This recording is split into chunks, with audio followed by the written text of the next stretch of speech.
भारत की तरफ से पाकिस्तान को पानी बंद करने पर एक बहुत बड़ी बैठक हुई। ये बैठक गृह मंत्री अमित शाह के आवास पर हुई, जिसमें विदेश मंत्री एस जयशंकर और जल शक्ति मंत्री सीआर पाटिल भी मौजूद रहे। इस हाई लेवल मीटिंग के बाद में जल शक्ति मंत्री सीआर पाटिल ने कहा कि पाकिस्तान को एक भी बूंद पानी नहीं मिलेगा। इसके लिए सरकार ने 3 चरणों में रणनीति बनानी तय की है। शॉर्ट टर्म, मिड टर्म और साथ ही लॉन्ग टर्म के जरिए योजना पर काम किया जाएगा। आपको रिपोर्ट में दिखाते हैं क्या है ये प्लान।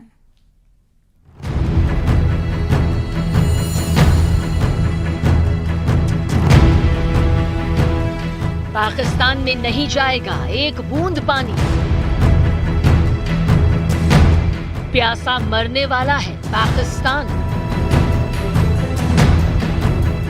3 चरणों की रणनीति से पाकिस्तान होगा पस्त। पाकिस्तान के खिलाफ कड़े कदम उठाते हुए सिंधु जल समझौते को रद्द करने का असर बहुत जल्द ही पाकिस्तान में दिखने वाला है। पहलगाम में आतंकी हमला करना अब पाकिस्तान को बहुत भारी पड़ चुका है। पाकिस्तान के लोग अब बहुत जल्द ही प्यासे मरने वाले हैं, क्योंकि सिंधु जल समझौते को स्थगित करने के फैसले को लागू करने के लिए गृह मंत्री अमित शाह के आवास पर एक हाई लेवल मीटिंग हुई। इस बैठक में विदेश मंत्री एस जयशंकर और जल शक्ति मंत्री सीआर पाटिल भी मौजूद रहे। बैठक के बाद जल शक्ति मंत्री सीआर पाटिल ने दावा किया कि पाकिस्तान को एक भी बूंद पानी नहीं मिलेगा। इसके लिए सरकार ने 3 चरणों में रणनीति बनानी तय की है। शॉर्ट टर्म, मिड टर्म और लॉन्ग टर्म। इस दिशा में 3 स्तर की रणनीति से पाकिस्तान को एक बूंद भी पानी नहीं मिलेगा। जल शक्ति मंत्रालय की तरफ से ये सुनिश्चित जरूर किया गया कि पाकिस्तान बांधों की क्षमता बढ़ाने के लिए आधुनिक तकनीक का इस्तेमाल किया जाएगा।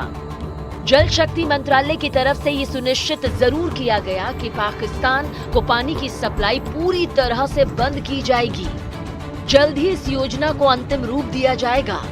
इधर सरकार पाकिस्तान को प्यासा रखने की कोशिश में है, तो उधर जम्मू कश्मीर के मुख्यमंत्री उमर अब्दुल्ला ने पाकिस्तान को पानी रोकने के सरकार के फैसले को स्वागत योग्य ठहराया। उमर अब्दुल्ला ने कहा कि वो और उनकी पार्टी कभी भी सिंधु जल समझौते के पक्ष में नहीं रहे। ये समझौता जम्मू कश्मीर के हितों के खिलाफ था और इससे प्रदेश को भारी नुकसान हुआ। To be honest, we have never been in favor of the Indus Water Treaty. We have always believed that the Indus Water Treaty has been the most unfair document to the people of Jammu and Kashmir. Now what the medium to long term implications of this are, that's something we will have to wait to see. दरअसल भारत और पाकिस्तान के बीच 1960 में हुआ सिंधु जल समझौता अब तक कायम था, जिसमें भारत को 3 पूर्वी नदियों रावी, ब्यास, सतलुज और पाकिस्तान को 3 पश्चिमी नदियों सिंधु, झेलम, चिनाब का उपयोग करने का अधिकार दिया गया था। लेकिन अब हालात बदल चुके हैं और भारत ने पाकिस्तान के खिलाफ जल कूटनीति का सख्त रुख अपनाया है। इसके तहत अब पाकिस्तान जाने वाले पानी को रोका जाएगा, जिसका असर जल्द ही पाकिस्तान वालों को दिखेगा। इंडस वाटर ट्रीटी को सस्पेंड कर दिया गया। इसका मतलब यह है कि जो पानी वहां जाता है 80% इन 3 वेस्टर्न रिवर्स का, जो इंडस, सिंधु जिसको बोलते हैं, और चेनाब और झेलम नदी है, और इन तीनों का वहां जाता है पानी, और उससे उनका एग्रीकल्चर, उनका इलेक्ट्रिसिटी, उनका पानी का सारे रिक्वायरमेंट पूरी होती है।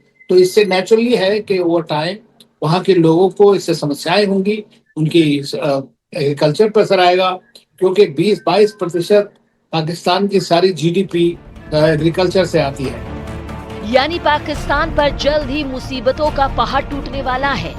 इधर सिंधु जल समझौते को रद्द करने के बाद सरकार अगली रणनीति पर जुटने वाली है। इसके तहत पाकिस्तान जाने वाले पानी को रोकने के बाद बांधों की क्षमता बढ़ाई जाएगी। बांधों की क्षमता बढ़ाने के लिए आधुनिक तकनीक का इस्तेमाल किया जाएगा, ताकि ज्यादा से ज्यादा पानी स्टोर हो सके। इसके लिए बांधों की गाद हटाई जाएगी और बांधों से फ्लशिंग भी की जाएगी। सूत्रों के मुताबिक वर्ल्ड बैंक ने ये संधि कराई थी, लिहाजा भारत सरकार के इस फैसले की जानकारी उन्हें भी दे दी जाएगी और इस फैसले पर अमल तुरंत शुरू हो जाएगा। वर्ल्ड बैंक का इसमें बहुत लिमिटेड रोल है। अच्छा। वो तो सिग्नेटरी है उसके साथ, हमारे दोनों के साथ, तो उसका सिर्फ लिमिटेड रोल है। जब डिस्प्यूट रेजोल्यूशन की बात आती है उस समय में उसको या तो न्यूट्रल एक्सपर्ट अपॉइंट करने में उसका कुछ रोल रहता है, और या कोर्ट ऑफ आर्बिट्रेशन, दूसरा जो डिस्प्यूट होता है, ये डिफरेंस होते हैं तो न्यूट्रल एक्सपर्ट्स के पास, और फिर डिस्प्यूट की बात आती है तो हम लोग ये लोग कोर्ट ऑफ आर्बिट्रेशन की बात होती है, तो उसमें एक लिमिटेड रोल है उसको पॉइंट करने का। हम ये सोच सकते हैं कि हम मेन स्टैम्प पे चिनाब के और मेन स्टैम्प पे हम झेलम के कुछ डैम्स की प्रोविजन, अगर हमें कोई अच्छी साइट मिलती है, फिजिबिलिटी होती है, तो हम बनाएं, और हम स्टोरेज करेंगे तो उसको यूज भी करेंगे पानी को भारत में, और अगर जरूरत पड़ी तो उसकी कुछ हद तक कुछ डायवर्शन की भी फिजिबिलिटीज बहुत पहले देखी गई हैं, उनको दोबारा से एक बार देखना पड़ेगा बहुत अच्छे से। इससे पहले पाकिस्तान को सिंधु जल समझौते को रद्द करने की सूचना वाली चिट्ठी भेज दी गई और पाकिस्तान को ये कहा गया कि उसने इसकी शर्तों का उल्लंघन किया है, इसलिए समझौते को रद्द किया गया है।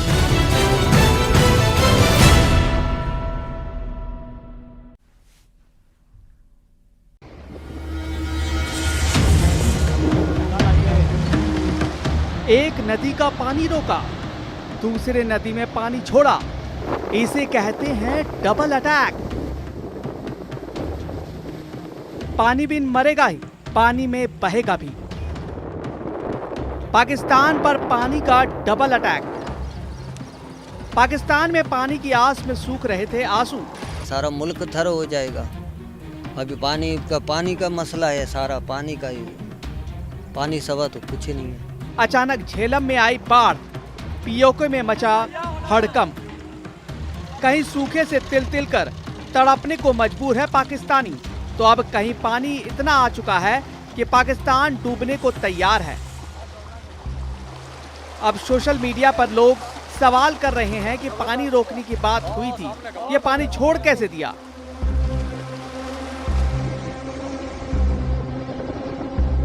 लगता है मोदी सरकार पाकिस्तान को पानी पिला पिला कर मारना चाहती है।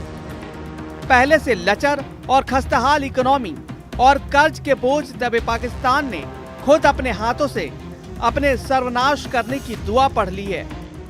कभी भारत का हिस्सा रहा यह देश आखिरी अंजाम की ओर बढ़ रहा है। जम्मू कश्मीर के पहलगाम में आतंकी हमले के बाद भारत ने पाकिस्तान की हालत ऐसी कर दी है कि वहां हाहाकार मचा है। पहले पानी रोकने की बात थी, अब तो वहां बाढ़ ने तबाही मचा दी है। एक तरफ पानी रोकने से पाकिस्तान का गला सूख रहा है, इस वक्त पोटेंशियल थ्रेट है। नहीं पानी होएगा तो भूखे मरेंगे, ऐसे क्या करेंगे? अब 40,000 रुपया ठेका लगा पड़ा है ज़मीन का, अभी महीना 20,000 रुपया एकड़ लगा पड़ा है। अभी पानी नहीं होएगा तो कहाँ से आबादी? बताया जा रहा है कि पीओके में पानी इतना आ चुका है कि वहां सब कुछ डूब चुका है, जिसके बाद वहां से लोगों को गांव खाली करके भागना पड़ा। वायरल वीडियो में दिखाया गया है कि नदी उफान पर है और आसपास के घर डूबे हुए हैं। पाकिस्तानी मीडिया चीख पुकार मचा रही है कि भारत ने अचानक झेलम नदी में पानी छोड़ दिया। भारत द्वारा पीओके में झेलम का पानी भरने के बाद पाकिस्तान ने मुजफ्फराबाद में आपातकाल घोषित कर दिया है। पाकिस्तानी पानी में डूबे हैं और रो रहे हैं कि भारत ने पाकिस्तानी अधिकारियों को खबर दिए बिना अचानक झेलम नदी में पानी छोड़ दिया। पाकिस्तानी मीडिया की रिपोर्ट के मुताबिक पानी छोड़ने की वजह से मुजफ्फराबाद के पास जल स्तर में तेज बढ़ोतरी दर्ज की गई। प्रशासन ने इसके जवाब में हिट्टनवाला में जल आपातकाल लगा दिए हैं। मस्जिदों में ऐलान करते हुए स्थानीय लोगों को चेतावनी भी दी। ना ही अपने बाल मवेशी को दरिया चिनाब के किनारे। पानी उत्तर कश्मीर के बारामूला जिले से घुसा और पाकिस्तान के कब्जे वाले कश्मीर के चौखट्टी इलाके से होकर गुजरा। दूसरी तरफ सिंधु जल समझौता रद्द होने के बाद से पाकिस्तान भले ही गीदड़ भपटी देने लगा हो, लेकिन वहां की जनता पानी खत्म होने के खौफ से कांप रही है। नदी का जलस्तर पहले से कम हो गया है और फसलें सूखने लगी हैं। किसानों का कहना है कि अगर भारत ने पानी नहीं छोड़ा तो यह पूरा इलाका रेगिस्तान में बदल जाएगा। भारत ने पहलगाम आतंकी हमले के बाद सिंधु जल समझौता निलंबित करके पाकिस्तान के खिलाफ कड़ा कदम उठाया है। इस कदम के जरिए भारत ने सीधे पाकिस्तान की अर्थव्यवस्था पर चोट की है। पाकिस्तान का पानी रोकने का असर सिर्फ खेतों पर नहीं पड़ेगा, बल्कि पानी की कमी से बिजली उत्पादन भी प्रभावित होगा और अर्थव्यवस्था को तगड़ा झटका लगेगा। पाकिस्तान में भूगर्भ जल का स्तर पहले से ही बहुत नीचे जा चुका है। ऐसे में सिंधु और उसकी सहायक नदियों का पानी ही पाकिस्तान को सूखे और अकाल से बचाता है। अगर उसे ये पानी नहीं मिलता है तो उसकी अर्थव्यवस्था तबाह हो जाएगी।